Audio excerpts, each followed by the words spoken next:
Ok, vamos continuar aqui então.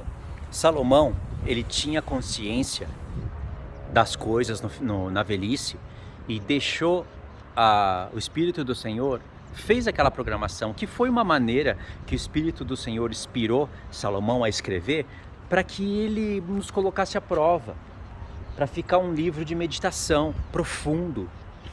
E Salomão, tanto é que no final do livro, ele fala que o Senhor há de cobrar todas as coisas. Ele fala para os jovens: olha, não negue nada aos seus olhos, tudo que seus olhos desejar, faça. Saiba, porém, que o Senhor vai pedir conta de tudo isso. Assim como o Senhor vai pedir conta de tudo para Salomão. Salomão foi salvo, irmãos. Eu sei que ele pecou, que ele fez tudo aquilo, que Deus rasgou o reino de Salomão, começou a levantar inimigos. Mas Salomão foi salvo. A prova está no próprio livro de Eclesiastes. Nas profecias também, do nascimento de Salomão. Quando Salomão nasceu, o Senhor disse que... Ele falou para Davi: você vai gerar um filho, e esse filho vai edificar a minha casa. Se ele pecar, eu vou corrigir ele com vara de ferro, mas não vou retirar dele a minha misericórdia. Você acha que Cristo, isso era para Cristo? Porque no mesmo contexto, o Senhor fala: e eu lhe serei por pai e ele me será por filho. Quando o escritor de Hebreus leu isso, ele entendeu que estava falando de Cristo, que a verdadeira raiz de Salomão, o filho, a verdadeira raiz de Davi, o filho de Davi, que edificaria uma casa para sempre, seria Cristo. Mas que Salomão iria ser uma figura, um prototipo das coisas. E que quem iria pecar, iria ser corrigido com vara de ferro, seria Salomão. Mas Deus não retiraria a misericórdia dele. Já está a profecia aí, da salvação do rei Salomão. Ok, pronto, já contextualizei o livro e agora você pode ler esse livro e entender. Agora vamos para os textos, senão eu vou falhar na missão de fechar o vídeo em duas partes. Eclesiastes, capítulo 3, diz assim: tudo tem o seu tempo determinado, moed, ou seja, festas. E há tempo para todo propósito debaixo do céu. Lembra, o céu tem um relógio do Senhor, sol, lua e estrelas. Está lá em Apocalipse, relógio profético. Há tempo de nascer e tempo de morrer, tempo de plantar e tempo de arrancar o que se plantou. Presta atenção nessas palavras. São muitas palavras proféticas que eu vou ter que resumir mesmo. Plantar e arrancar o que se plantou. Tempo de matar e tempo de curar, que é o que o Senhor faz. Tempo de derribar e tempo de edificar. De novo, agora é de edificação. Tempo de chorar e tempo de rir. Tempo de prantear e tempo de saltar de alegria. Tempo de espalhar pedras e tempo de ajuntar pedras. No mesmo contexto que fala de plantar e de edificar. De derrubar e de construir. Tempo de buscar e tempo de perder. Tempo de guardar e tempo de deitar fora. Tempo de rasgar e tempo de coser. Tempo de estar calado e tempo de falar. Tempo de amar e tempo de odiar. Tempo de guerra e tempo de paz. Olha só, profetizou tudo aqui. Está tudo amarrado essas palavras. Essas palavras estão todas conectadas. Paramos no verso 8. No verso 15 diz assim: o que é já foi, e o que há de ser também já foi. Deus fará renovar-se o que se passou. Quando Salomão escreveu isso, ele sabia do que ele estava falando. Por isso mesmo, toda essa contextualização do estudo. Quando Salomão fala que o que é já foi, o que há de ser também já foi, e Deus fará renovar-se o que passou, Salomão está falando assim: o meu reino, que foi de paz, ele passou, mas isso já existia antes. Não há nada novo debaixo do céu. Já existia um reino de justiça e de paz no céu e que foi ali atacado pelas trevas. O meu reino já passou, mas Deus fará renovar-se o que passou.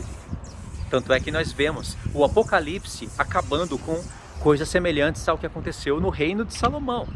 Eu sou a raiz e a geração de Davi. Olha a edificação da Nova Jerusalém. O santo dos santos que Deus mandou Salomão edificar, ele era quadrangular. 20 côvados, se eu não estiver enganado. Um cubo. Primeira vez que Deus pede isso. foi edificado com pedras. O templo foi edificado com pedras, que Pedro, lendo aquilo, nos chama, já Pedro sabendo que está falando da edificação da casa do Senhor, nos chama de pedras vivas. Entendeu? E aí, o que aconteceu? Pedras vivas. Pedro, quando ele nos chama de pedras vivas, Pedro no mesmo contexto fala de Judá e Efraim, das duas casas. Pedro pega textos que Deus usou para as 12 tribos lá em Êxodo 19, reino de sacerdote, etc., e aplica para os gentios. Pedro sendo um judeu, porque ele sabia da unificação de Efraim e Judá.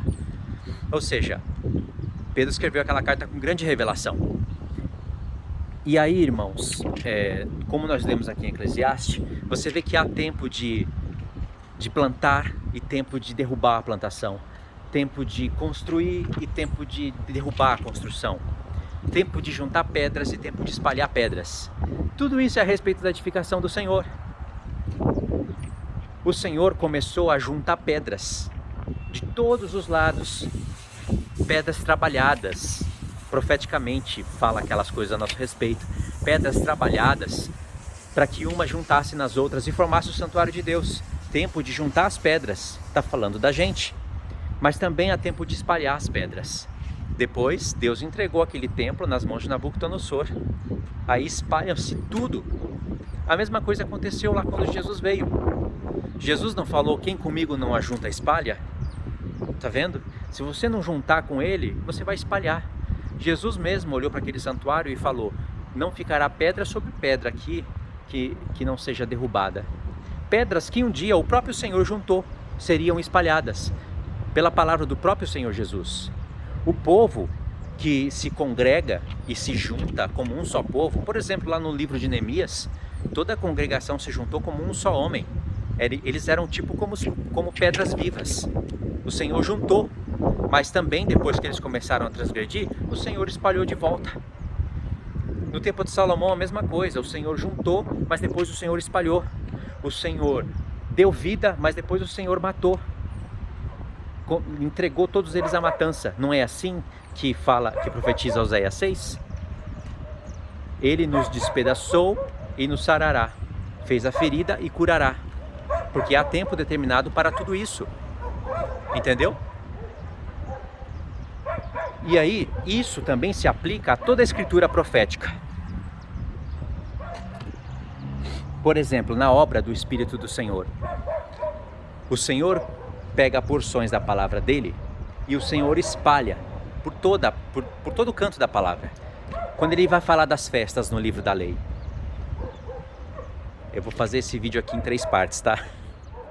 Senão não vou conseguir fechar o raciocínio.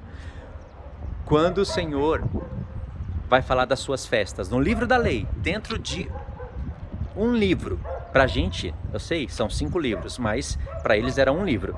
Mesmo assim, dentro desse livro, tá tudo espalhado.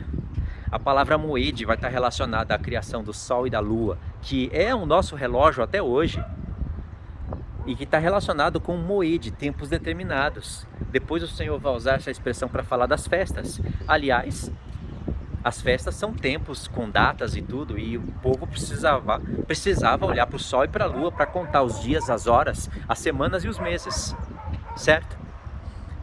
E aí quando o Senhor vai falar das festas, um ponto está em Levítico 16, outro ponto está em Números 10, outro ponto está em Números 18, em Números 28, outro ponto está em Levítico 23, e você precisa de juntar esses pontos para você entender o programa do Senhor, das festas. Está espalhado, e aí você tem que juntar. Dentro do próprio livro da lei, irmãos, o Senhor espalhou tudo, e aí o povo tinha que juntar para entender como se pratica na literalidade, sem ter ali nem 20% da revelação. Futuramente o Senhor começa a usar os seus profetas para revelar o sentido das festas. Ele começa a chamar o povo dele de primícias, por Jeremias capítulo 2 ou 3, acho que é o 3 mesmo. E antes mesmo disso, pelo profeta Isaías, o profeta Isaías já começa a entender que o Cordeiro falava a respeito do Messias e começa a profetizar o sacrifício do Senhor através das festas. Isaías começa a usar a plantação para falar de ressurreição dos mortos, está em Isaías 26 e 27. Começa a falar o significado de trombetas. O Senhor já começa a levantar depois, no mesmo período de Isaías, o profeta Oséias, por exemplo, que fala: toca a trombeta em Sião e anuncia o pecado do meu povo, já falando que trombeta fala a respeito de voz, anunciar o evangelho, anunciar o arrependimento. E aí o Senhor vai revelando tudo pelos profetas, cada profeta revelando uma porção, todas elas espalhadas em tempos diferentes. Por Jeremias o Senhor fala uma coisa, por Ezequiel outra. O Senhor coloca Ezequiel como um atalaia e dá uma trombeta para Ezequiel tocar, não uma trombeta literal, mas associa a toque de trombetas com a voz de Ezequiel, filho do homem. E aí, irmãos, o Senhor espalhou, primeiramente ele espalhou toda a literalidade no livro da lei, que o povo teria que ajuntar para entender uma linha do tempo, um mapa. Mas o povo ainda não tinha revelação. Então o Senhor pega depois e começa a revelar o sentido das coisas. Era tempo de revelar. E aí o Senhor pega cada profeta em suas épocas determinadas e começa a dar para eles o sentido, a revelação profética, que falaria a respeito da vinda de Cristo e do nosso tempo. Mas espalhou tudo, tempo de espalhar. Os apóstolos vêm e começam a juntar tudo que estava espalhado.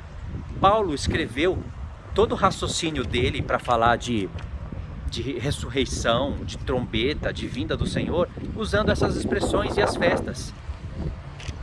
Como Paulo foi o único que falou sobre isso, João também falou, mas não tão claramente como Paulo. Então nós vemos, nas cartas de Paulo, ele juntou tudo que estava espalhado. Ele juntou as coisas do livro da lei, juntou as coisas dos profetas e colocou nas suas cartas. O que tava, as revelações que estavam espalhadas, que era tempo do Espírito do Senhor espalhar, Paulo juntou. Mas quando Paulo juntou nas suas cartas, vocês vão perceber que mesmo quando ele juntou, o Senhor espalhou.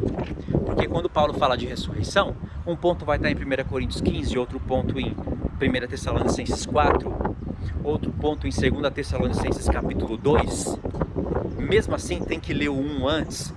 E mais outros pontos em outros pontos da carta, e depois vem Apocalipse. Ou seja, está espalhado e nós temos que juntar para ver como realmente será a vinda do Senhor. Será que será um arrebatamento secreto?